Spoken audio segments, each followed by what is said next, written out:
परसबाग. जुई बेटा कुठे आहेस? घरातून बाबाची हाक ऐकू आली आणि जुई एकदम भानावर आली. ती नेहमीप्रमाणे शाळेतून आल्यावर परसबागेतल्या तिच्या आवडत्या पारिजातकाच्या झाडापाशी जाऊन बसली होती. जुईला करमेनासे झालं की ती बागेतल्या पारिजातकाच्या झाडापाशी बसून राहायची. झाडाच्या पानावरून मायेने हात फिरवायचे. वाटायचे ती झाडाशी सतत काहीतरी हितगुज आहे. तिचे बागेतील त्या पारिजातकाच्या झाडावर खूपच माया होती. जुई आता 10 वर्षाची झाली होती. ती आता 4थी बोर्डाची परीक्षा देणार होती. ती अभ्यासात खूपच हुशार होती. तिच्या वर्गातूनच काय शाळेतून पहिला नंबर ठरलेला होता. तिने बाबाच्या हाकेला ओ दिला आणि आले बाबा म्हणत ती पळतच घरात आली. तिची आजी हातात माळ घेऊन जप करीत बसली होती आणि बाबा टीव्ही समोर रिमोट घेऊन बसले होते. आत येताच बाबांनी तिला विचारले, बेटा जुईडी शाळेतून केव्हा आलीस? जुईने उत्तर दिले, बाबा 5:30 वाजताच आले. बाबा तिला म्हणाले, शाळेतून आल्या आल्या काही खाल्लेस का लगेच बागेत पळालीस? तिने काही उत्तर द्यायच्या आधीच आजीनेच सांगितले, अरे ती शाळेतून आली, बूट काढले, दप्तर टेबलवर ठेवले आणि पाणी घेऊन लागलीच पळाली झाडाला पाणी घालायला बागेत. मी महा हाका मारत होते पण तिने साधे पाणीही पिले नाही बघ. आजीच्या उत्तराबरोबर बाबांनी जुईकडे पाहिले आणि जुई चटकन बाबांना येऊन बिलगली. बाबांनीही तिच्या केसातून हात फिरवला आणि तिला म्हणाले, जुईडी बेटा आधी मी आणलेला खाऊ खाऊन घे आणि मग आपण. आणि तिच्या हातात खाऊचा बॉक्स दिला. जुईचे बाबा तिला लाडाने जुईडीच म्हणायचे, जुई बेटा उठ बरं, 6 वाजले, नाहीतर शिकवणीला उशीर होईल. तिचे बाबा तिला उठवत होते. जुईला बाबाच्या आवाजाने जाग आली.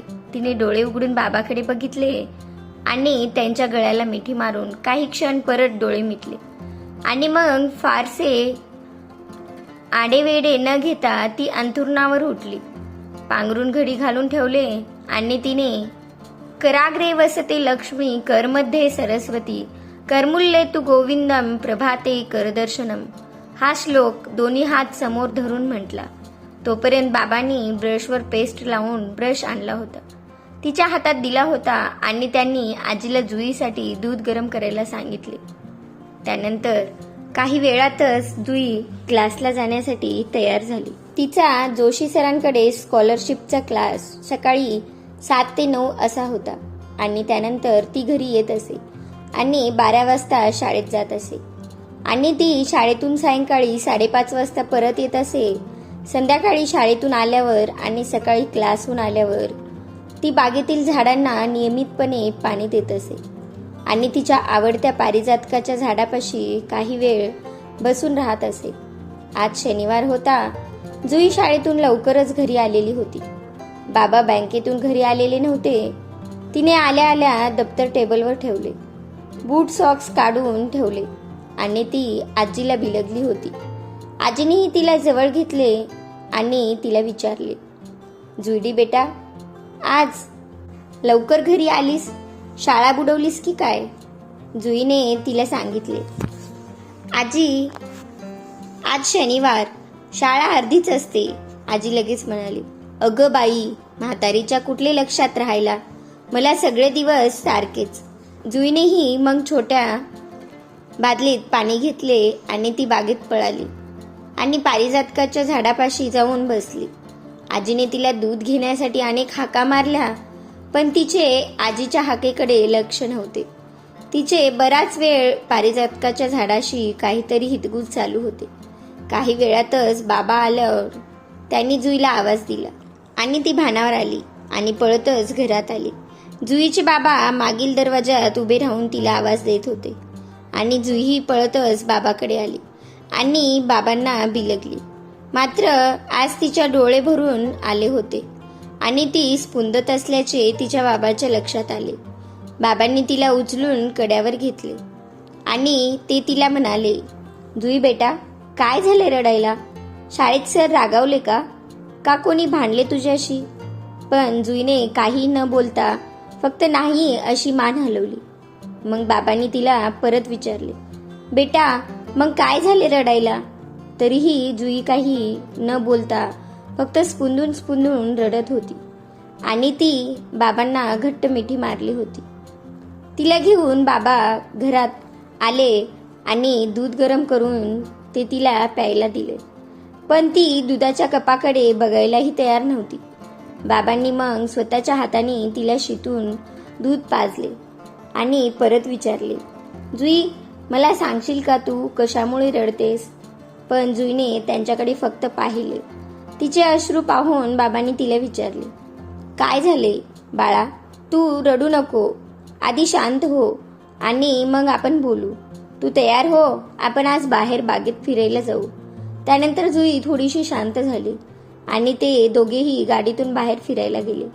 संध्याकाळीही आल्यावर जुई बाबांशी फारशी बोलली नाही. तिच्या बाबांनी रात्रीच ठरवले की उद्या सुट्टी असली तरी तिच्या सरांना बाईंना भेटायचे आणि शाळेत काही घडले आहे का याची चौकशी करायची. आणि त्या रात्री तिच्या बाबांनाही लवकर झोप आली नाही. जुईचे बाबा म्हणजे माधव बर्वे, खाजगी बँकेत मॅनेजर. त्यांच्या मानोलीच्या मुख्य रस्त्यावर टुमदार बंगला होता आणि जुईची शाळा ही बंगल्याच्या जवळच होती. जुईला शाळेत जाण्यासाठी स्कूल बस होती आणि तिला दररोज क्लासला मात्र माधव सोडायचा आणि घेऊनही यायचा. रविवार असतानाही माधव सकाळी लवकर उठला. रविवार असल्यामुळे जुईच्या क्लासला सुट्टी होती आणि म्हणून ती अजून अंथरुणातच होती आणि ती उठण्यापूर्वीच माधवला तिच्या कालच्या रडण्याच्या कारणाचा शोध घ्यायचा होता. अनेक वेळा विचारूनही जुईने माधवला काहीच उत्तर दिलेले नव्हते. माधव जुईचे वर्ग शिक्षक माने सरांच्या घरी गेला आणि त्याने डोअरबेल वाजवली. काही क्षणातच दरवाजा उघडला गेला. माने सर दारात उभे होते. माधवने सरांना नमस्कार केला आणि सकाळी सकाळी आल्याबद्दल त्यांची माफी मागितली. सरांनी त्यांना घरात बोलवले आणि प्रश्न केला, बर्वे साहेब आज सकाळीच काही विशेष? माधवने त्यांना उत्तर दिले, सर जरा जुईबद्दल विचारायचे होते. सर म्हणाले, जुईबद्दल? अहो तिचा अभ्यास तर एकदम उत्तम आहे. ती याही वर्षी पहिलीच येणार. तुम्ही तिची काळजी करू नका. हे ऐकून माधवने त्यांना सांगितले, सर मी जुईच्या अभ्यासाबद्दल विचारत नाहीये. ती काल शाळेतून घरी आल्यापासून बराच वेळ सारखी रडत होती. शाळेत तिला कोणी रागवले होते का? का तिचे कोणाशी भांडणं वगैरे झाले? माने सरांनी क्षणात सांगितले, अहो गावे तुमची जुई म्हणजे एकदम शांत आणि समजस मुलगी आहे. ती रागवण्यासारखे काहीच करत नाही आणि माझ्या माहितीप्रमाणे कालच काय तिचे कधीच कोणाशी भांडणं झालेले मी पाहिलेले नाही. माने सरांनी हे सांगताच माधव काही क्षण शांत झाला आणि परत माने सरांना म्हणाला, सर काल दिवसभरात अशी एखादी घटना घडली का की त्यामुळे ती हिरमुसली असेल? तिला कशाचे वाईट वाटले असेल किंवा ती रडू शकेल असे काही? माने सरांनी आठवायचा प्रयत्न केला पण त्यांनी मानेनेच नाही असे सांगितले. तेवढ्यात चहा आला आणि सर माधवला म्हणाले, बर्वे साहेब आधी चहा घ्या. आपण तिच्या बिडके बाईंना फोन लावून विचारू, कदाचित त्यांना काही माहीत असेल. आणि माधवने कप ओठाला लावला. माने सरांनी बिडवेबाईंना फोन लावला. जुई बिडकेबाईंची आवडती विद्यार्थिनी होती. बिडकेबाईंनी सरांना सांगितले की काल शाळेत जुईंचे कोणाशी भांडण झाले नाही किंवा तिला कोणी रागवले नाही आणि सरांनी फोन ठेवून दिला. माधव सरांचा निरोप घेऊन दरवाजापर्यंत आला तेव्हा माने सरांच्या फोनची रिंग वाजली. फोन बिडकेबाईचा होता. त्या बोलू लागल्या, माने सर काल शाळेत माता मेळावा होता आणि सर्व विद्यार्थी आपल्या आईला घेऊन शाळेत आलेले होते आणि कदाचित जुई त्यामुळे अपसेट झाली असेल आणि हिरमुसली असेल. आणि हो, शाळेतील तिच्या आवडत्या पारिजातकाच्या झाडाच्या 2 फांदेही कोणीतरी तोडल्या होत्या. जुई त्या झाडापाशी बराच वेळ उभी होती. माने सरांनी असावे कदाचित असे म्हणून कॉल कट केला आणि माधवला त्यांनी बिडकेबाईंसोबत झालेले संभाषण सांगितले. माधवने सरांचा निरोप घेतला आणि तो घराकडे निघाला. त्याला जुईच्या रडण्याचे कारण कळालेले होते.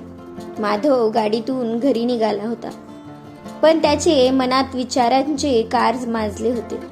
त्याचे मन भूतकाळात गेले होते. माधव 4 वर्षापूर्वी खाजगी बँकेत नोकरीस लागला होता आणि त्याचे लग्न विनय बरोबर ठरले होते. विनयाचे वडील शिक्षक आणि त्याचे गाव मानोली पासून जवळच होते. लग्न थाटामाटात पार पडले आणि लग्न झाल्यानंतर विनया मानोलीला राहण्यास आली. माधवची बँक गावातच होती. माधव त्यांच्या आईसोबत त्यांच्या जुन्या घरात राहत होता. माधवचे वडील तो कॉलेजात असतानाच गेले होते आणि माधव हा त्यांचा एकुलता एक मुलगा होता आणि त्यामुळे घरात माधव व असे दोघेच होते. विनयाचे माहेरून येताना 2 पारिजाताची रोपे सोबत आणलेली होती आणि ती रोपे तिने कुंडीत लावलेली होती. विनयाला झाडे फारच प्रिय होती. तिने अंगणातली तुळसही माहेरून सोबत आणली होती आणि तुळशी वृंदावनात लावलेली होती. ती पहाटे लवकर उठून तुळशीला पाणी घालायची आणि तुळशी समोर बसून महादेवाची पूजा करायची. लग्नानंतर 1 वर्षातच जुईचा जन्म झाला आणि त्यांच्या घरात आनंदाला पारावर राहिला नव्हता. विनयाला जाई, जुई, शेवंती, मोगरा, जास्वंद, पारिजातक ही आणि अनेक फुले झाडे यांचे कमालीचे वेड होते आणि तिने माधवकडे हट्ट धरला की बाळाचे नाव जाई किंवा जुईच ठेवायचे आणि तिचे नाव जुई ठेवले गेले. जुई आता बालवाडीत जाऊ लागली होती. तिच्या आगमनाने माधवचेही प्रमोशन झाले. तो बँकेत प्रमोशन होऊन मॅनेजर झाला. त्याने कर्ज काढून जुने घर पाडून तेथे टुमदार बंगला बांधला. बंगल्याच्या मागे परस ठेवला. विनयाला झाडे लावण्यासाठी त्यात काळी माती आणून टाकली आणि विनयाने तेथे सुंदर बाग तयार केली. जुई 2रीत असताना विनयाने परसबागेत खड्डा खोदून तिला सोबत घेऊन माहेरून आणलेले एक पारिजातकाचे झाड कुंडीतून काढून लावले व दुसरे झाड जुईच्या शाळेत नेऊन लावले आणि जुई आईच्या बरोबरीने झाडांना सकाळ संध्याकाळ पाणी घालू लागली. जुईलाही आईसारखीच झाडांची आवड निर्माण झाली. माधव सकाळीच आवरून बँकेत गेलेला होता. जुई शाळेत गेलेली होती. घरात विनया आणि माधवची आई दोघेच होते. माधवच्या आईला गुडघ्याचे दुखणे होते म्हणून ती बराच वेळ एका जागेवरच बसून असायची. माधव बँकेत काम करत असतानाच त्याला शेजारच्या कुलकर्णी काकांचा फोन आला की विनयाला पोटात खूप दुखू लागल्यामुळे कुलकर्णी काकूंसोबत रिक्षातून दवाखान्यात नेले आहे आणि तुम्ही लवकर दवाखान्यात या. माधवने ताबडतोब बँकेतल्या सहकाऱ्यांना यांची कल्पना दिली आणि तो गाडी घेऊन वेगाने दवाखान्याकडे निघाला. दवाखान्यात एव्हाना विनयाला भरती केलेले होते. माधव डॉक्टरांकडे गेला व त्याने विचारले, डॉक्टर, अचानक कशामुळे पोट दुखायला लागले? काही सिरियस तर नाही ना? डॉक्टरांनी माधवला सांगितले की त्यांनी विनयाला इंजेक्शन दिलेले आहे व त्यामुळे ती थोडी शांतपणे झोपली होती. नेमके कशामुळे पोट दुखते आहे हे सोनोग्राफी केल्यावरच कळू शकेल. तो दिवस तसाच गेला. माधवने जुईला दवाखान्यात आईकडे आणले. आईची भेट झाल्यावर जुईच्या काही वेळाने तिला परत घरी आणून आजीपाशी सोडले. दुसऱ्या दिवशी विनयाची सोनोग्राफी करण्यात आली आणि डॉक्टरांनी माधवला बोलावून सांगितले की विनयाच्या पोटात एक गाठ आहे आणि ती कशाची आहे हे तिची तपासणी केल्यावरच समजू शकेल. पुढे तिचीही तपासणी झाली आणि ती गाठ कॅन्सरची असल्याचे निदान झाले. माधव हे ऐकून खूप खचून गेला होता. जुईकडे पाहिल्यावर तर त्याच्या डोळ्यातील अश्रू थांबत नसत, पण त्याने स्वतःला सावरले आणि त्याने विनयाला कॅन्सर हॉस्पिटलमध्ये भरती केले. जुई सारखी आईकडे जायचे म्हणून हट्ट धरून बसायची, पण सुरुवातीला माधवने टाळाटाळ केली. पण सरते शेवटी जुईला घेऊन माधव कॅन्सर हॉस्पिटलमध्ये गेला. आईची अवस्था बघून जुई आईच्या गळ्यात पडून खूप रडली. 2 दिवस तेथेच राहिली, पण गावाकडे जायला तयार होईना. तेव्हा विनयाने तिला जवळ घेतले व तिला म्हणाली की जुई बाळा, तू इथे राहिली तर आपल्या बागेतील झाडांना पाणी कोण घालणार? मी आपल्या बागेत व तुझ्या शाळेत लावलेले पारिजातकाचे झाड सुकून जाईल. तेव्हा तू आता जा आणि आपल्या झाडांना पाणी घाल. आई जुई देखील झाडांचे नाव ऐकल्यावर मी परत येणार असे म्हणून माधव बरोबर निघून आली. पुढे काही दिवसातच विनयाने जगाचा निरोप घेतला. जुईला समजावता समजावता माधवला वेड लागायची पाळी आली. काही दिवसानंतर जुई हळूहळू सावरू लागली. ती सारखी झोपेतून दचकून उठायची आणि आई आई करायची. माधव तिला परत थोपटून झोपवायचा. बघता बघता 2 वर्ष निघून गेली. जुई हळूहळू सावरत गेली. पण ती दररोज परसबागेत विनयाने आणि तिने लावलेल्या पारिजातकाच्या झाडापाशी बसायची आणि पानावरून हात फिरवायची. पारिजातकाच्या झाडात कदाचित तिला विनया भेटत असावी. कालही शाळेत माता मेळावा होता आणि सर्व मुलींबरोबर त्यांची आई शाळेत मेळाव्याला आल्या होत्या व जुई मात्र विनयाच्या आठवणीने शाळेतील त्या पारिजातकाच्या झाडाची फांदी हातात घेऊन उभी होती. कदाचित तेव्हाच तिचे डोळे भरून आले असावेत आणि त्यातच कुणीतरी त्या पारिजातकाच्या झाडाच्या 2 फांद्या तोडल्या आणि ते पाहून ती आईच्या आठवणीने आणखी व्याकुळ झाली आणि शाळेतून घरी येताच पहिल्यांदा आजीच्या गळ्यात पडून रडली आणि शेवटी परसबागेत पारिजातकाच्या झाडाच्या रूपाने उभी असलेल्या विनयाच्या गळ्यात पडून तिने आपल्या भावनांना अश्रूंच्या रूपाने वाट मोकळी करून दिली. कारण परसबागेतील पारिजातक हे जुईसाठी फक्त झाड नव्हतेच. कधी पारिजातक तिच्या आईची कधीही न संपणारी आठवण होती. माधवने विचारातच गाडी पार्क केली आणि तो तडक परसबागेत गेला. जुई पारिजातकाच्या फांद्या गालाशी तिच्या आईशी काहीतरी बोलत होती. माधवच्याही डोळ्यातून अश्रू व्हायला केव्हा सुरुवात झाली हे त्यालाही कळाले नाही. तोही पारिजातकापाशी गेला. त्याने पारिजातकाची फांदी हातात घेतली. झाडाची पाणीही त्याच्या हाताला बिलगली. बऱ्याच दिवसांनी महिन्यांनी त्याचे कुटुंब परसबागेत एकत्र आले होते. तुम्ही व्हिडिओ शेवटपर्यंत पाहिलात त्याबद्दल तुमचे मनापासून आभार. तुम्हाला व्हिडिओ कसा वाटला ते कमेंटमध्ये सांगायला विसरू नका. असेच नवनवीन व्हिडिओ पाहण्यास व्हिडिओला लाईक करा, शेअर करा आणि चॅनलला सबस्क्राईब करायला विसरू नका. भेटूया एका नवीन कथेसोबत. धन्यवाद.